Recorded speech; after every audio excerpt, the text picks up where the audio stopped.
ವಾರದ ಸಂತೆಯಾಗಿರುವ ಶುಕ್ರವಾರದಂದು ಮೂಡಬಿದ್ರಿಯಲ್ಲಿ ಹಣ್ಣಿನ ಅಂಗಡಿಗಳು, ಫಾಸ್ಟ್ ಫುಡ್ ಸೆಂಟರ್ಗಳಿಗೆ ಆಹಾರ ಸುರಕ್ಷತೆ ಮತ್ತು ಗುಣಮಟ್ಟ ಪ್ರಾಧಿಕಾರ, ಆರೋಗ್ಯ ಮತ್ತು ಪುರಸಭೆಯ ಅಧಿಕಾರಿಗಳು ಜಂಟಿ ಕಾರ್ಯಾಚರಣೆಯನ್ನು ನಡೆಸಿ ಪರಿಶೀಲನೆ ನಡೆಸಿದರು.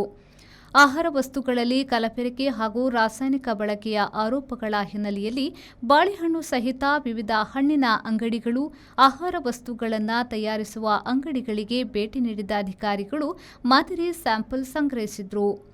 ಆಹಾರ ವಸ್ತುಗಳ ಸ್ವಚ್ಛತೆ ಮತ್ತು ಆಹಾರ ಸುರಕ್ಷತೆಯ ಕುರಿತು ಪರಿಶೀಲನೆ ನಡೆಸಿ ಕೆಲವೆಡೆ ಸ್ಯಾಂಪಲ್ಗಳನ್ನು ಸಂಗ್ರಹಿಸಲಾಯಿತು. ಆಹಾರ ಸುರಕ್ಷತೆ ಮತ್ತು ಗುಣಮಟ್ಟ ಪ್ರಾಧಿಕಾರದ ಅಧಿಕಾರಿ ಡಾ ಪ್ರವೀಣ್, ಪುರಸಭೆಯ ಆರೋಗ್ಯ ನಿರೀಕ್ಷಕಿ ಶಶಿರೇಖಾ, ಆರೋಗ್ಯ ನಿರೀಕ್ಷಕ ಖಾದರ್ ಸಾಬ್ ನದಾಫ್ ಸೇರಿದಂತೆ ಅಧಿಕಾರಿಗಳು ಹಾಗೂ ಸಿಬ್ಬಂದಿ ಕಾರ್ಯಾಚರಣೆಯಲ್ಲಿ ಭಾಗಿಯಾಗಿದ್ದರು. ಕಳೆದ ವಾರ ಉಡುಪಿ ಜಿಲ್ಲೆಯಲ್ಲಿ ಬಾಳೆಕಾಯಿಯನ್ನು ತ್ವರಿತವಾಗಿ ಹಣ್ಣು ಮಾಡಲು ಕೆಮಿಕಲ್ ಉಪಯೋಗಿಸುತ್ತಿರುವ ಬಗ್ಗೆ ಮಾಹಿತಿ ಪಡೆದು ದಾಳಿ ನಡೆಸಿ ಹಣ್ಣು, ವಾಹನ ಹಾಗೂ ಅಂಗಡಿಗಳನ್ನು ಸೀಸ್ ಮಾಡಿದ್ರು. ಏನಂತ ಹೇಳಿದ್ರೆ ಬೇರೆದು ಓಪನ್ ಇರುತ್ತಲ್ವ ಅದನ್ನು ಹಾಕಿ ಮಾಡಲಿಕ್ಕಿಲ್ಲ, ಮತ್ತೆ ಸ್ಪ್ರೇ ಮಾಡಲಿಕ್ಕಿಲ್ಲ.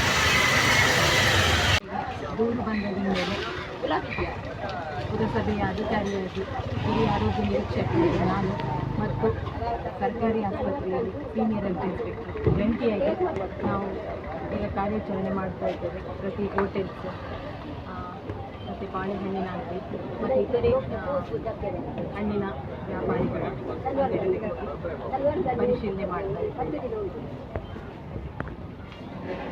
ಫುಡ್ ಸೇಫ್ಟಿ ಆಫೀಸರ್ ನಮ್ಮ ಜೊತೆ ಇದ್ದು ಎಲ್ಲ ಇವತ್ತು ಶುಕ್ರವಾರ ಮಾರ್ಕೆಟ್ ನಡೆಯುವುದರಿಂದ ಸಂತೆಗಳಿಗೆ ಬಂದು ಇಲ್ಲಿ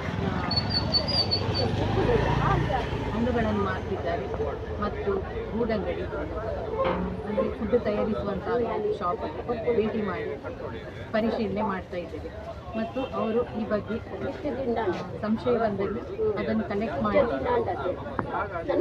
ಪರಿಶೀಲನೆ ನಡೆಸ್ತಾ ಇದ್ದಾರೆ. ಪ್ರೇಮಶ್ರೀ, ವಿ4 ನ್ಯೂಸ್, ಮೂಡುಬಿದ್ರೆ.